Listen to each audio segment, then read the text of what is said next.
Hello everyone. So if you want to enable notifications from your iPhone on your Huawei Watch GT4, open up your Huawei Health application. Make sure to be connected to it.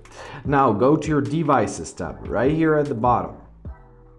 Right, as you see, our application is connected to our device. It takes some time, it's alright. We're successfully connected. Now press on your device and scroll down to your Notifications tab right here. Now in your Notifications tab, make sure to enable the switch near the notifications. So simply tap on it. When it goes orange, it means it's on.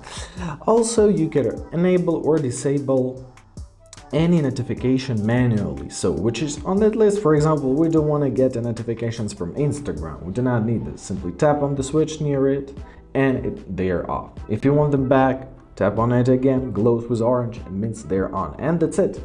I hope this video was helpful. Thank you so much for watching and have a great day.